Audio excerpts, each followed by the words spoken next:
கர்த்தரை ஸ்தோத்திரிக்கிறேன். நான் நிற்பதும் நிறுவனம் ஆகாதிருப்பதும் அவருடைய கிருபை. இன்னைக்கு உயிரோடு நிற்கிறதும் அவருடைய கிருபை தான். எனக்கு கடந்த மாதத்துல ரொம்ப முடியாம இருந்தேன்.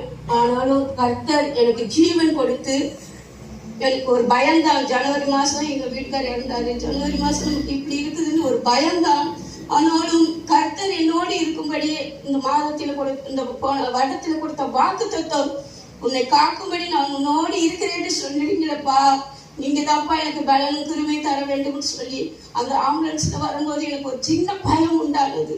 ஆனாலும் கர்த்தர், என் பிள்ளைங்க ஒரு பக்கம் அழுகுறாங்க, 2 பேரும் அழுகுறாங்க. அவங்களுக்கு ஒரு தைரியம் சொல்வதற்கு யாரும் இல்லை அந்த நேரத்துல. அப்புறம் பாஸ்டியாவுக்கு போன் பண்ணி சொல்லி இருக்கிறோம் பாடியா. அதுக்கப்புறம் செய்கொடியா அவங்க பாஸ்ட்டு போன 2 பேரும் எனக்கு கால் மாட்டில் ஒருத்தர் தலைமாட்டில் ஒருத்தர் நின்று ஜெபம் பண்ணி அவங்க சொல்லி போன வார்த்தைகள் எனக்கு ஒவ்வொன்றும் வந்தது.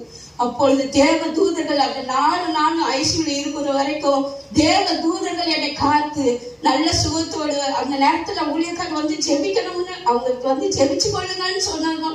கர்த்தர் அந்த நேரத்துல எனக்கு ஜெபிக்கணும்னு சொல்லி கொண்டு வந்திருக்காங்க. தேவ தூதரை போல அந்த நேரத்துல கொண்டு வந்து என்னை ஆற்றி எனக்கு ஒரு ஆறுதலான வார்த்தையை சொல்லி ஜெபிச்சுட்டு வந்தாங்க. மறுபடியும் ஜெபம் பண்ணாங்க. அது வரைக்கும் கர்த்தர் தேவ தூதர்களை என்னை சுற்றி வேலி அடைத்து மதிலை போல பாதுகாத்து இம்மட்டும் கொடுத்த சுகத்துக்காக கர்த்தரை ஸ்தோத்திரிக்கிறேன். இன்னும் எனக்காகவும் ஐயாவும் விசுவாசிகளும் ஜெபிக்கும்படி மிக தாழ்மையுடன் கேட்டுக்கொள்கிறேன்.